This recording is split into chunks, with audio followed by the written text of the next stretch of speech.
মানবতা যদি হইতো তাহলে আমার সমাজের এই চিত্র হয় কি করে, যেটা স্টেজে বলাও যায় না, চিত্র তুলে ধরাও যায় না।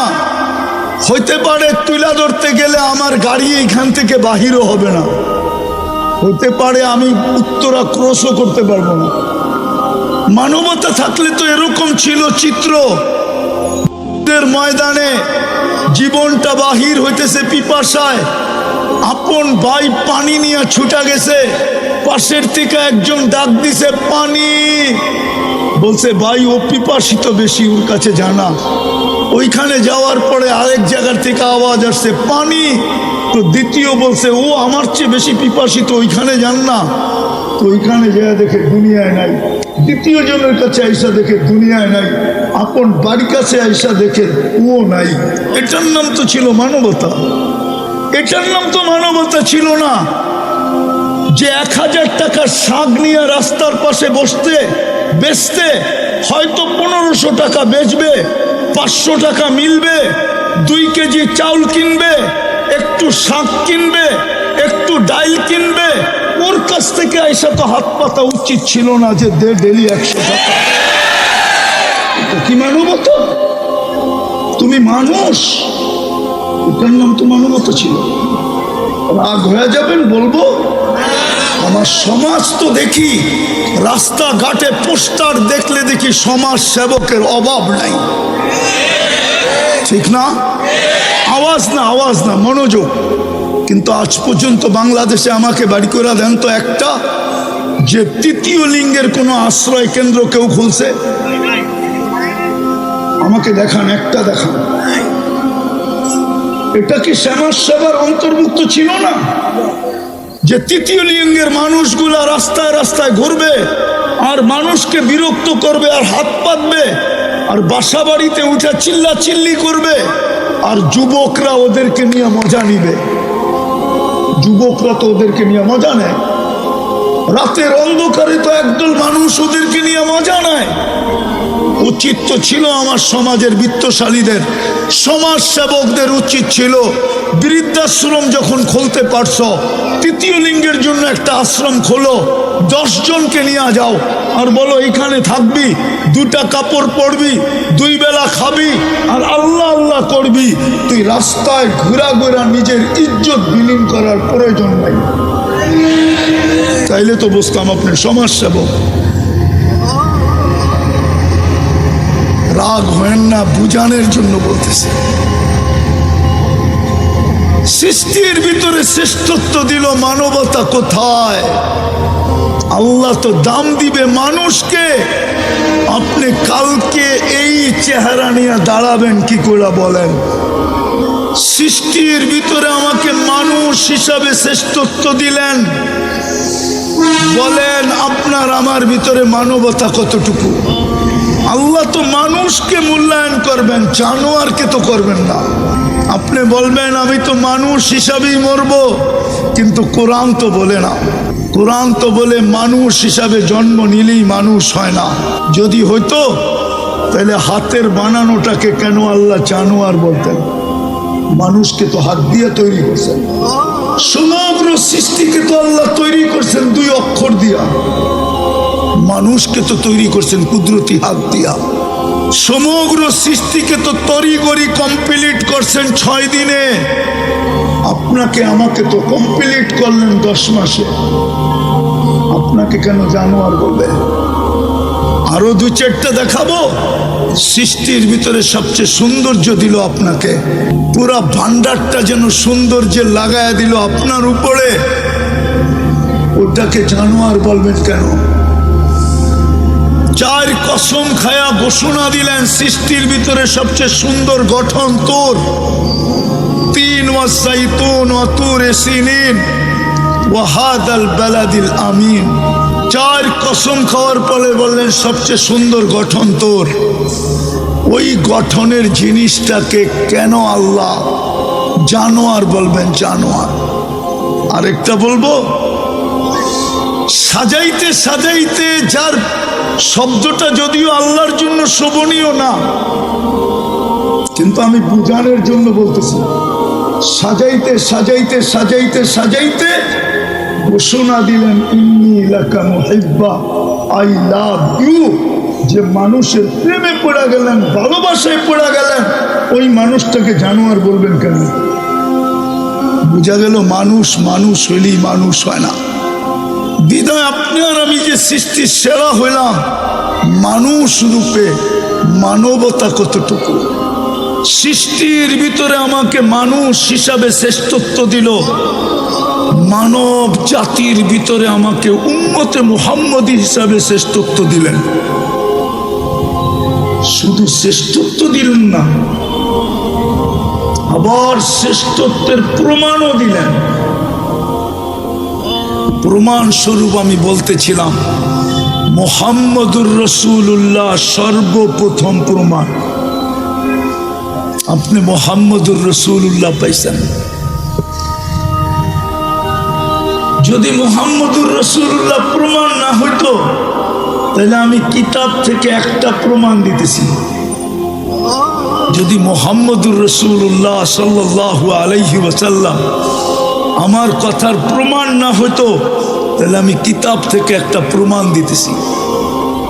বাদায়া নেহায়া লেখা আছে, ওইখানে লেখা না থাকলে আমি বলতাম না যে দানিয়াল আলাইহিস সালাম শুধু এই উম্মতের হাতের মাধ্যমে কাফন দাফন পাওয়ার জন্য ২৫০০ বৎসর অপেক্ষা করছেন। মৃত্যুর পরে ওনার দোয়া ছিল, আল্লাহ মৃত্যুর পরে যেন আমাকে সুরক্ষিত রাখা হয়। উম্মতে মুহাম্মাদি যেদিন আসবে, এদের হাতের মাধ্যমে যেন আমাকে কাফন দাফন করা হয়। কেননা আমি এই ফজিলতটুকু পাইতে চাই। কেননা উম্মতের মুহাম্মদের ফজিলত, মুহাম্মদুর রাসূলুল্লাহর উম্মতের ফজিলত যতটুকু আমি জানছি, আপনি আমাকে জানাইছেন, বিদায় আমার মন বলে আমি ওদের হাতের ছোঁয়া চাই। কোরআন ওই কথা সাক্ষী দেয়, মাসালুহুম ফিত তাওরাত ওয়া মাসালুহুম ফিল ইনজিল। আমাদের প্রশংসায় তৌরাত ভরা ছিল, ইনজিল ভরা ছিল, জবুর ভরা ছিল। আসমানি কোনো কিতাব নাই যেটার ভিতরে আমাদের আলোচনা না ছিল। কোনো নবী রসুল এরকম আসেন নাই যাদের মুখে আমাদের আলোচনা না ছিল। আদম আলাইহিস সালাম থেকে নিয়ে ঈসা আলাইহিস সালাম পর্যন্ত আমাদের আলোচনাই আলোচনা ছিল। যদি আমাদের আলোচনা না থাকবে, তো ঈসা আলাইহিস সালাম কেন দোয়া করলেন যে আল্লাহ আমাকে উম্মতে মুহাম্মদী বানায় পাঠায়েন? আল্লাহ কেন কবুল করলেন? উনি কেন আসবেন? উনি দাজ্জালকে করবেন, কিন্তু যেদিন আসবেন উনি ইমামতি তো করবেন না। ইমামতি তো করবেন মাহদী আলাইহিস সালাম। ইমামতি করার অধিকার আমার নাই, এখন পর্যন্ত নাই, যতক্ষণ আপনি বেঁচে আছেন। কেন আপনি উম্মতের ইমাম, আমি উম্মতের একজন ব্যক্তি। আপনার পরে যখন ইমামতি আমার কাছে আসবে, তখন আমি ইমামতি করব, কিন্তু আজকে তো আপনি ইমাম। তো শ্রেষ্ঠত্বের প্রমাণ হল মুহাম্মদুর রাসূলুল্লাহ। খোলার সময় আমার কাছে নাই, নাহলে এটাকে অনেক খোলা যায়। দ্বিতীয় প্রমাণ হলো কোরআন, কালামুল্লাহ। কোরআন না কালামুল্লাহ, আল্লাহ নিজের কালাম দিয়া দিছেন, নিজের কালাম আমাদেরকে দিয়া দিছেন। কিন্তু আফসোস, আমার জাতি ৯০ জন কোরআন পড়তে জানে না, নারী পুরুষ। জানি না উত্তরের মানুষ রাগ হয়ে গেল কিনা, একমত আপনারা? ৯০ জন কোরআন পড়তে জানে না। পড়তে না জানে আমার কোনো আপত্তি ছিল না, কিন্তু আফসোসের বিষয় তো এইখানে, যদি ঘরে ঢোকার সাথে সাথে কোরআনটা চোখের সামনে পড়তো, তাইলেও হয়তো মনটাকে বুঝাইতে পারতাম যে ঘরে ঢোকার সাথে সাথেই কোরআনটা চোখের সামনে পড়ে। কিন্তু সমস্ত মুসলমানের ঘরে তো ঢোকার সাথে সাথে টেলিভিশনটা চোখের সামনে পড়ে। কোরআনটা তো চোখের সামনে আনতে হইলে বড় আলমারি খুঁজা আনতে হয়। রাগ হয় না, পায়ে হাত রাখেন। টেলিভিশনটা তো সামনে পড়ে, চোখের সামনে। কোরআনটা তো চোখের সামনে পড়ে না। ঘরে ঢুকার সাথে সাথে কোরআনটা চোখের সামনে পড়ে না। উচিত ছিল ঘরে ঢুকার সাথে সাথে যেন কোরআনটা সামনে পড়ে, এমন জায়গায় কোরআনটাকে রাখা উচিত ছিল। কমসে কম কোরআন দেখা হইল কোরআনের কিছু না কিছু মহত্ব, গুরুত্ব, বরত্ব, সম্মান, এটার ছোঁয়া হইল আমার দিলে লাগতো। কিন্তু আফসোস, টেলিভিশনটা চোখে পড়ে ঘরে ঢুকার সাথে সাথে, বেডরুমে ঢুকার সাথে সাথে টেলিভিশনটা চোখে পড়ে, কোরআনটা পড়ে না। রাগ হবেন না। আরেকটা বলবো, কোরআন 90% কোরআন পড়তে জানে না, কিন্তু কোনো আপত্তি ছিল না যদি ডেলি কোরআনটাকে নিয়ে একবার চুমা দিত। শুধু চুমা দিয়া বলতো বুকে লাগায়, মালিক তোর কালাম পড়তে পারি না, ভালো তো বাসতে পারি, পড়তে তো পারি না, ভালো তো বাসতে পারি, কিন্তু আমার জাতি তো কোরআন বৎসরের পর বৎসর ছুঁয়া দেখে না।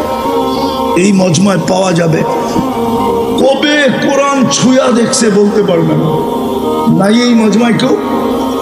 আমি হাত উঠাইতে বলবো না, আছে তো? হ্যাঁ, যুবকরাও বলতে পারবে না ওরা কবে কোরআন হাত লাগায় দেখছে, ছুঁয়া দেখছে, বলতে পারবে না। রাগ হয়ে যাবে বলবো?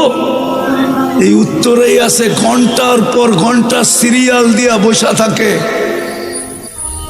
ডাক্তারের কাছে, আর মোটা মোটা ভিজিট দেয়, মোটা মোটা। কেননা উত্তরার ডাক্তারদের ভিজিট আর ওই কমলাপুর সমলাপুরের ডাক্তারের ভিজিট তো এক না, ঠিক না? তো লম্বা লম্বা ভিজিটও দেয়, 4, 5 ঘন্টা বসেও থাকে, কিন্তু একজনও হবে না এখানে যে কোরআনটাকে চাইপা নিয়া বলছে, মালিক শুনছি কোরআনের ভিতরে শেফা রাখা আছে, তুই কোরআন নাকি শেফা হিসাবে নাজেল করছিস, ও মালিক আমার শেফার দরকার, তোমার কালাম শেফা দিয়া করবে তো করবে কি, আমার শেফার দরকার। আমি বুকে চেপা ধরলাম, ওই পর্যন্ত ছাড়বো না যতক্ষণ পর্যন্ত তোমার কোরআনের শেফা আমার ভিতরে না যাবে। বলেন এখানে কেউ আজ পর্যন্ত বুকে চেপা ধরছে? আমারটা অযৌক্তিক হলে বলেন আপনার জুতা আমার গাল, যদি অযৌক্তিক হয়। কোরআনকে তো চেপা ধরে না। কসম আপনি চাইপা মাস ভর চাইপা ধরেন, দের হায় আন্দের নিহি হ্যায়, এটাই সত্য প্রবাদ বাক্য। 2 দিন দেরি হইতে পারে কিন্তু অন্ধকার হবে না।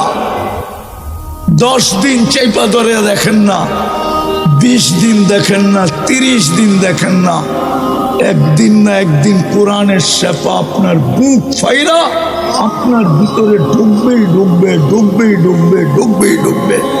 আর কোরআনের সত্য, ওয়ানুনাজ্জিলু মিনাল কুরআনি মা হুয়া শিফা। আল্লাহ বলে এটা তো শেফার জন্য।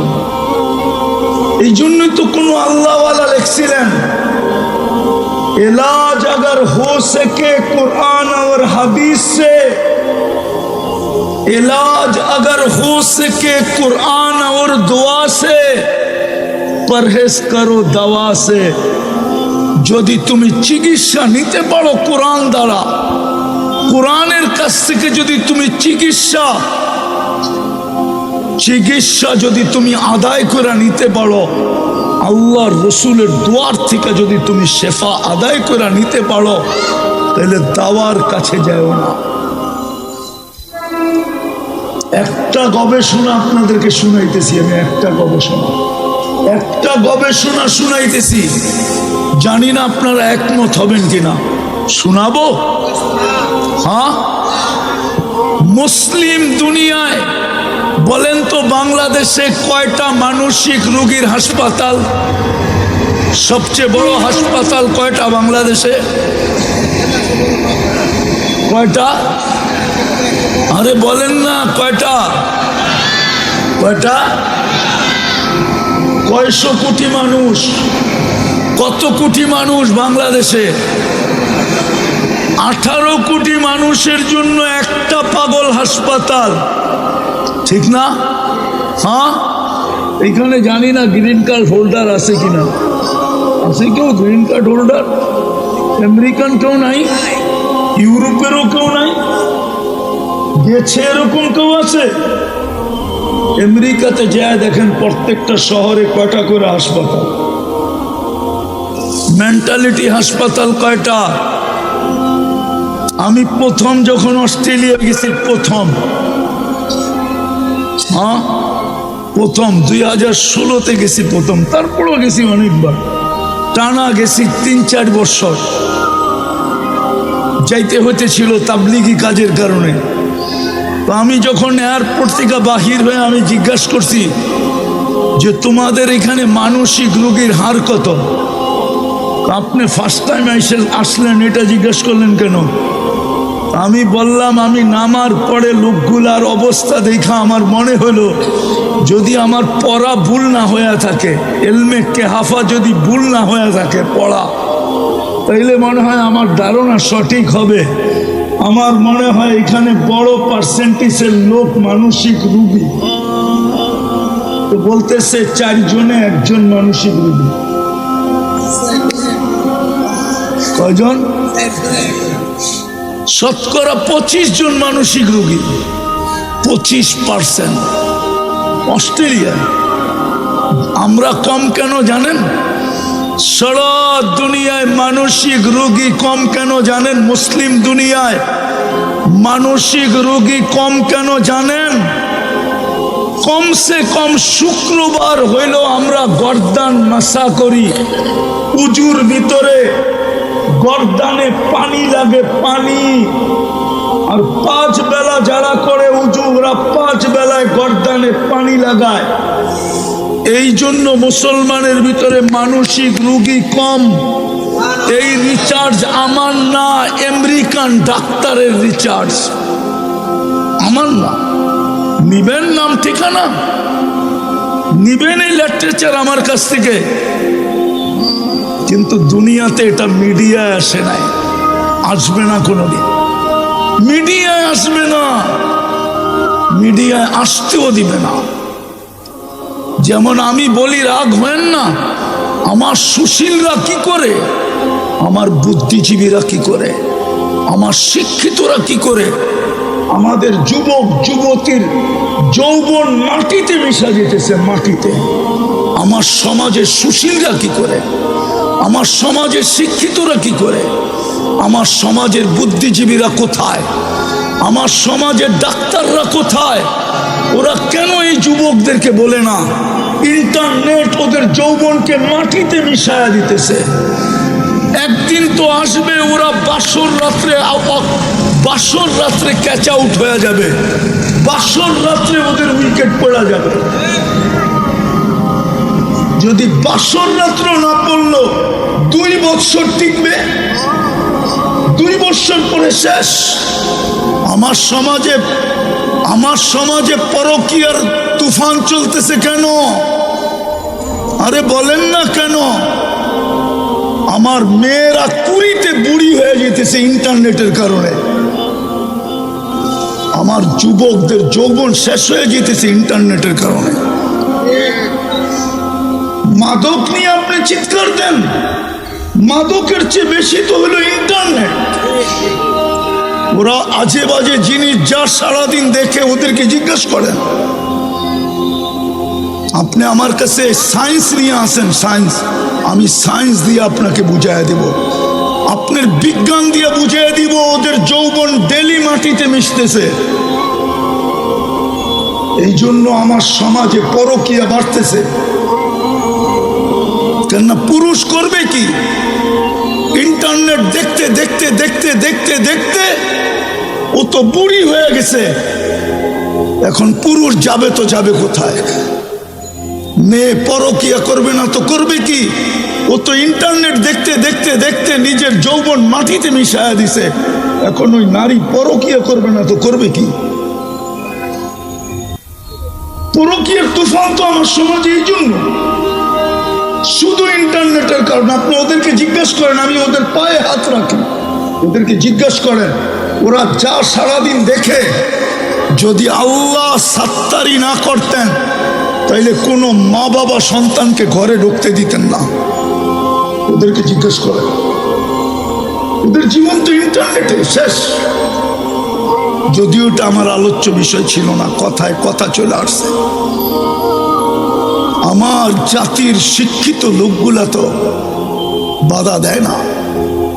আমার কাছে প্রমাণ আছে, প্রমাণ নিবেন, আরো প্রমাণ দিতে পারবো আমি। আমার দুনিয়া ঘুরা, আমি বলতেছি দুনিয়া ঘুরা ছাড়া না। মনে করেন না আমি খিলগার থেকে এখানে আইসা বলতেছি, আমি দুনিয়া ঘুরছি, আল্লাহ আমাকে দুনিয়া দেখাইছে। আপনাদের উন্নত দুনিয়া শুধু আমি নিউজিল্যান্ড দেখি না, বাকি সব দেখা শেষ। একবার না একাধিকবার। আর আমার জন্য যাইতে কোনো আলহামদুলিল্লাহ বাধাও নাই, আমি যে কোনো মুহূর্তে যেতে পারি। আল্লাহ আমাকে ওই ব্যবস্থা করে দিয়েছেন, বিদায় আমি চোখে দেখা বলতেছি। আমি দিলাম না লাউড স্পিকার, বাইরে খোলা আছে, এই জন্য। ওলামা জানে কি জানে না আমি তাও জানি না। মুড়িও বিক্রি হয় না এতটুকু, উন্নত দুনিয়ায় সেক্স ডল যতটুকু বিক্রি হয়। কেন? ওই দুনিয়ায় যৌবন খালি হয়ে যেতেছে। এই জন্যই তো আমি বলি, মুসলিম যুবকরা যদি যৌবনকে সুরক্ষিত করত, তাইলে কয়েকদিন পরে আমরা গার্মেন্টসের কাপড়ের জায়গায় যৌবন এক্সপোর্ট করতাম। যৌবন হোয়াইটরা আসতো আর বলতো সব আমার, টিকেটও আমার, ভিসাও আমার, বাড়িও আমার, গাড়িও আমার, পয়সাও আমার, ডলারও আমার। আমার যৌবন দরকার, চল তুই আমার সাথে, তুই শুধু এনজয় করবি, চল। আমার যৌবন দরকার। আমার দেশে যৌবন নাই। মানুষ আছে যৌবন নাই, কিন্তু ওদের কাছে তো থিওরি হইলো হাম তো ডুবে হ্যাঁ সনম তুঝে লে ডুবেঙ্গে। আমরা তো ডুবছি, পুকুরে ডুবায় ছেড়ে দিব। আজকে যুবক যুবতী ডুবতেছে, আমরা বললে আমাদেরকে উল্টা ব্যাখ্যা করা হয়। আমরা বলে কি বলে দেশপ্রেমিক না, আমরা বলে ব্রন্ড মাইন্ডের। আমাদের জ্ঞান গভীরতা নাই, আমরা কিচ্ছু বুঝি না। এরা মোল্লা, এই জন্যই আমাদেরকে কানে ধরে ঘুরাইতে সহজ হয়। ঠিক না? ঠিক না? কি বলেন? তো যেটা বুঝাইতেছিলাম, 2 নম্বর প্রমাণ ছিল যে আল্লাহ নিজের কালাম দিলেন, রসুল দিলেন, কালাম দিলেন। কিন্তু কালামকে তো ছুঁয়েও দেখি না, চুমা দিয়েও দেখি না, বুকে লাগায়ও দেখি না, বুকে লাগায়ও দেখি না। আরো শ্রেষ্ঠত্বের প্রমাণ দেওয়া যায়। ওলামাদের কাছে আমার প্রশ্ন, কোন উম্মতকে আল্লাহ এইভাবে মসজিদ বানাইতে দিছিলেন যেইভাবে আজকে আমরা মসজিদ বানাই? জুইলাত লিয়াল আরদু মসজিদা, কোন উম্মতের জন্য ঘোষণা ছিল কিনা? কোন উম্মত এইভাবে যেখানে খুশি সেখানে মসজিদ বানাইতে পারত কিনা? পারত না। এটাও আমাদের শ্রেষ্ঠত্বের প্রমাণ যে আল্লাহ পুরা জমিনকে আমাদের জন্য মসজিদ বানায় দিয়েছে। সেজদা করতে দেরি, আমি তুলা নিতে দেরি করব না। কিন্তু আমি শেষ জায়গায় চলে আসছি। প্রশ্ন আপনাদের কাছে, বিবেকের কাছে, সৃষ্টির ভিতরে আমাকে মানুষ হিসাবে শ্রেষ্ঠত্ব দিলেন, বলেন আপনার আমার ভিতরে মানবতা কতটুকু?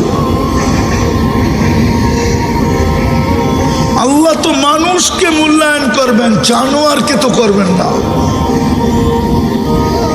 আপনি বলবেন আমি তো মানুষ হিসাবেই মরবো, কিন্তু কোরআন তো বলে না।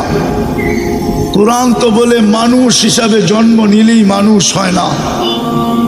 যদি হইতো তাহলে হাতের বানানোটাকে কেন আল্লাহ জানোয়ার বলতেন?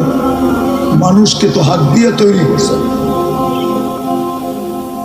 সমগ্র সৃষ্টিকে তো আল্লাহ তৈরি করছেন 2 অক্ষর দিয়া।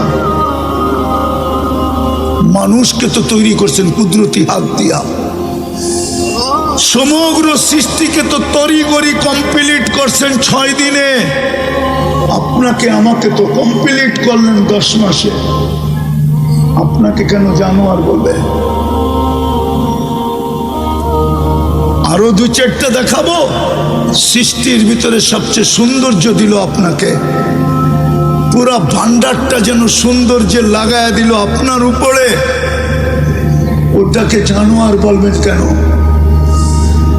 4 কসম খায়া ঘোষণা দিলেন সৃষ্টির ভিতরে সবচেয়ে সুন্দর গঠন তোর।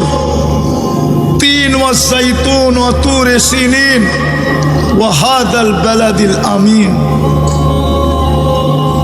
4 কসম খাওয়ার পরে বললেন সবচেয়ে সুন্দর গঠন তোর। ওই গঠনের জিনিসটাকে কেন আল্লাহ জানোয়ার বলবেন? জানোয়ার। আরেকটা বলবো, সাজাইতে সাজাইতে, যার শব্দটা যদিও আল্লাহর জন্য শোভনীয় না, কিন্তু আমি বুঝানোর জন্য বলতেছি, সাজাইতে সাজাইতে সাজাইতে সাজাইতে ঘোষণা দিলেন ইন্নী লাকা মুহিব্বা, আই লাভ ইউ। যে মানুষের প্রেমে পড়ে গেলেন, ভালোবাসায় পড়ে গেলেন, ওই মানুষটাকে জানোয়ার বলবেন কেন? বোঝা গেল মানুষ মানুষ হইলেই মানুষ হয় না। বিদায় আপনি আর আমি যে সৃষ্টির সেরা হইলাম, মানুষ রূপে মানবতা কতটুকু? আপনি বলবেন মানবতা শিখবো কোথায়? তাইলে আপনারা কেন বলেন মানবতার দূত কে? হুজুররা বলো কে? আরে বলেন না, ছাত্ররা বলো না। মানবতার দূত তো হইল মুহাম্মাদুর রাসূলুল্লাহ। আপনার ভিতরে মানবতা কতটুকু? মানবতা যদি হইতো তাহলে আমার সমাজের এই চিত্র হয় কি করে, যেটা স্টেজে বলাও যায় না, চিত্র তুলে ধরাও যায় না। হইতে পারে তুলে ধরতে গেলে আমার গাড়ি এইখান থেকে বাহিরও হবে না, হতে পারে আমি উত্তরা ক্রসও করতে পারবো না। আমার সমাজের চিত্র এরকম কেন হবে যদি মানবতা থাকে? মানবতা থাকলে তো এরকম ছিল চিত্র। ময়দানে জীবনটা বাহির হইতেছে পিপাসায়, আপন ভাই পানি নিয়ে ছুটা গেছে, পাশের থেকে একজন ডাক দিছে পানি, বলছে ভাই ও পিপাসিত বেশি, ওর কাছে জানা। ওইখানে যাওয়ার পরে আরেক জায়গার থেকে আওয়াজ আসছে পানি, তো দ্বিতীয় বলছে ও আমার চেয়ে বেশি পিপাসিত, ওইখানে যান না। তো ওইখানে যায় দেখে দুনিয়ায় নাই। দ্বিতীয় জনের কাছে আইসা দেখে দুনিয়ায় নাই, আপন বাড়ির কাছে আইসা দেখে ও নাই। এটার নাম তো ছিল মানবতা। এটার নাম তো মানবতা ছিল না যে 1000 টাকার শাক নিয়ে রাস্তার পাশে বসতে বেচতে হয়তো 1500 টাকা বেচবে, 500 টাকা মিলবে, 2 কেজি চাউল কিনবে, একটু শাক কিনবে, একটু ডাইল কিনবে। ওর কাছ থেকে আইসা তো হাত পাতা উচিত ছিল না যে দে ডেলি 100 টাকা। এটা কি মানবতা? তুমি মানুষ, এটার নাম তো মানবতা ছিল। রাগ হয়ে যাবেন বলবো, আমার সমাজ তো দেখি রাস্তাঘাটে পোস্টার দেখলে দেখি সমাজ সেবকের অভাব নাই, ঠিক না? আওয়াজ না, আওয়াজ না, মনোযোগ। কিন্তু আজ পর্যন্ত বাংলাদেশে আমাকে বাড়ি করে দেন তো একটা, যে 3য় লিঙ্গের কোনো আশ্রয় কেন্দ্র কেউ খুলছে? আমাকে দেখান, একটা দেখান। এটা কি সমাজ সেবার অন্তর্ভুক্ত ছিল না যে 3য় লিঙ্গের মানুষগুলা রাস্তায় রাস্তায় ঘুরবে আর মানুষকে বিরক্ত করবে আর হাত পাতবে আর বাসা বাড়িতে উঠে চিল্লা চিল্লি করবে আর যুবকরা ওদেরকে নিয়ে মজা নিবে। যুবকরা তো ওদেরকে নিয়ে মজা নেয়, রাতের অন্ধকারে তো একদল মানুষ ওদেরকে নিয়ে মজা নেয়। উচিত তো ছিল আমার সমাজের বিত্তশালীদের, সমাজ সেবকদের উচিত ছিল বৃদ্ধাশ্রম যখন খুলতে পারছো, তৃতীয় লিঙ্গের জন্য একটা আশ্রম খোলো, 10 জনকে নিয়ে যাও আর বলো এইখানে থাকবি, 2টা কাপড় পরবি, 2 বেলা খাবি আর আল্লাহ আল্লাহ করবি। তুই রাস্তায় ঘোরা ঘোরা নিজের ইজ্জত বিলীন করার প্রয়োজন নেই। চাইলে তো বুঝতাম আপনি সমাজ সেবক।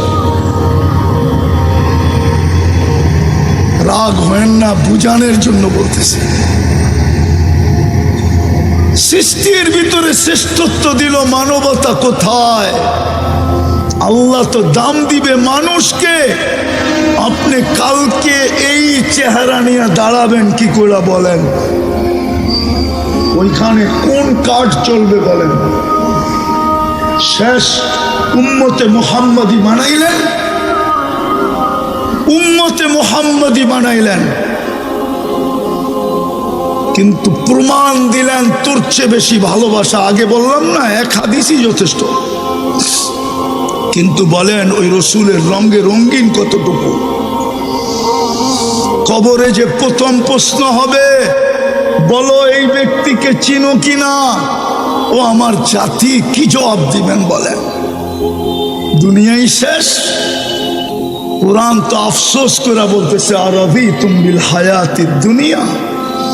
এই মাটি নিয়ে তোরা খুশি হয়ে গেলি, আর উত্তরার বাড়িঘর নিয়ে খুশি হয়ে গেলি, আর আজমপুরের ফ্ল্যাট নিয়ে খুশি হয়ে গেলি। আমি তো তোদের ঠিকানা নিজ কুদরতি হাতে বানাইছিলাম। এই উম্মতের জান্নাত তো আল্লাহ নিজের কুদরতি হাতে বানাইছেন। কোরআন বলে, ইয়াগফির লাকুম যুনুবাকুম ওয়া ইউদখিলকুম ফি জান্নাতিন তাজরি মিন তাহতিহাল আনহার ওয়া মাসাকিন তাইয়্যিবাতান ফি জান্নাতি আদন। জান্নাতে আদন তো আল্লাহ কুদরতি হাত দিয়ে বানাইছেন। জান্নাতে আদন তো এই উম্মতকে দেওয়ার জন্য আল্লাহ অঙ্গীকার করতেছেন। বিদায় আমাদের দুরবস্থা হবে না তো কার হবে? মাত্র তো হলুদ কার্ড, 21 তারিখ থেকে হলুদ কার্ড শুরু হয়েছে। শুক্রবার প্রথম হলুদ কার্ড, শনি রবি সোম মঙ্গল বুধ 3 দিন গ্যাপ ছিল, পরে আবার বৃহস্পতিবারে হলুদ কার্ড, আবার 6 দিন গ্যাপ ছিল, গত বৃহস্পতিবারও হলুদ কার্ড, কালকেও বৃহস্পতিবার আসতেছে। আসেন তওবা করি, নাইলে হইতে পারে লাল কার্ড দেখায় দিবে, লাল কার্ড। আপনি বলবেন আল্লাহর কি আমাদের প্রয়োজন নাই? নো, আপনার আমার প্রয়োজন আল্লাহর নাই। আপনি যদি ব্র্যান্ড চেঞ্জ করতে পারেন, ফার্নিচার চেঞ্জ করতে পারেন, এমনকি পশ্চিমা কালচার আইনা আপনি যদি হায় হায় ডব্লিউ চেঞ্জ করতে পারেন, মাঝে মাঝেই ডব্লিউ বোঝেন না মনে হয়, চেঞ্জ করতে পারেন, তো আল্লাহ কি উম্মত চেঞ্জ করতে পারে না? ওলামা তো বলবে 600 কোটি কাফের, আমিও বলি কাফের, কিন্তু আমি বলি এটা রিজার্ভে রাখা আছে।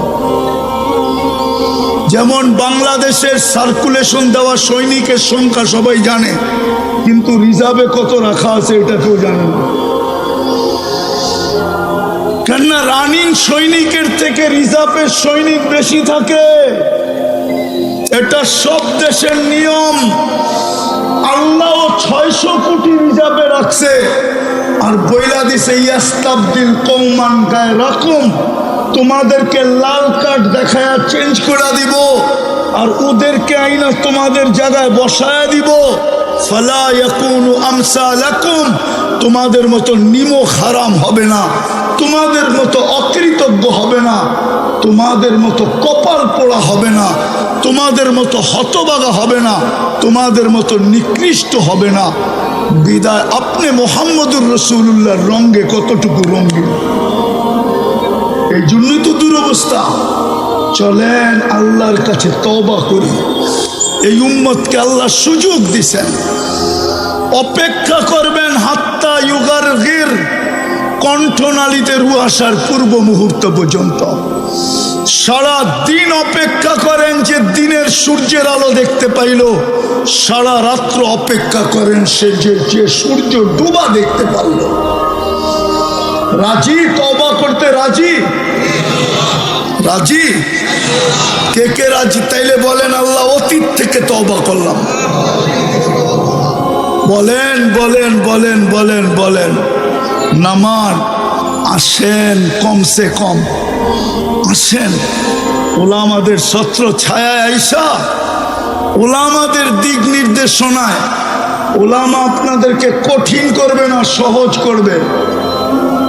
আমি তো এই জন্য বলি আমার জাতি যদি একটা কাজই করত তাইলেও তো মনকে বুঝাইতে পারতাম। যখনই ঘুমাইতে যায় তখনই যদি আমার জাতি আল্লাহর কাছে মাপ চায় ঘুমাইতো, যখনই ঘুমাইতে যায়। কেন হইতে পারে ঘুমাবে আর কোনোদিন উঠবে না, সুযোগ হাতের থেকে চলে যাবে, তওবা করার আর সুযোগ হবে না, মাপ চাওয়ার আর সুযোগ হবে না। বিধায় আমি তো যুবকদের পায়ে হাত দিয়া বলি, যুবক সারাদিন কি করলা আমার বিষয় না, আমার বিষয় হলো তুমি যখন ঘুমাইতে গেলা আল্লাহর কাছে মাপ চায় ঘুমাইলা কিনা। একটা কাজই যদি করতো,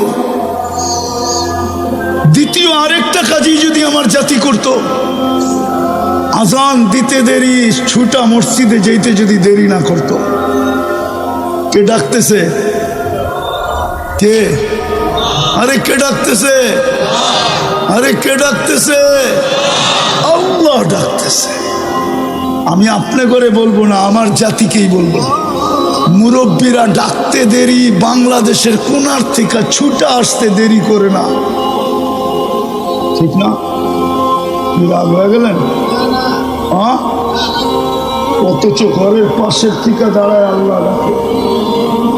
মসজিদ বিলকুল ঘরের পাশে, এখানে আল্লাহ ডাকে, 2 কদম দিয়া যায়। অথচ মুরব্বীদের ডাকে বাংলাদেশের কোনার থেকে ছুটে আসে। তুই ছুটা গেছ আজ কোথায়? মুরব্বীরা ডাকছে। কে ডাকছে? বড়রা ডাকছে, মুরব্বীরা ডাকছে। ও মুরব্বীর ডাকে টেকনাফ থেকে ছুটতেছে, তেতুলিয়ার থেকে ছুটতেছে, অথচ আল্লাহ ডাকে ওর ঘরের পাশে মসজিদও ছুটে যায়। খোদার কসম দ্বিতীয়টাও করেন, নাইলে হইতে পারে লাল কার্ড এই উম্মতকে দেখায় দিবে। ওটারই নমুনা দেখা যাইতেছে, একটার পরে একটা দেশ মাটির সাথে মিশতেছে। আফগানিস্তানের পরে ইরাক, ইরাকের পরে লিবিয়া, লিবিয়ার পরে সিরিয়া, সিরিয়ার পরে এখন জানি না এটার পরে কার সিরিয়াল আসে। আল্লাহর পক্ষ থেকেই আসতেছে। আল্লাহ তাকায় তাকায় দেখতেছে, লিউযিকাহুম বাদাল্লাযী আমিলু লাআল্লাহুম ইয়ারজিউন। এরা ইউটার্ন নেয় কিনা? ইউটার্ন নিলে হয়তো মাফ করে দিবে। পড়বেন নামাজ আজকের থেকে পাক্কা? আল্লাহ আমাদেরকে আমল করার তৌফিক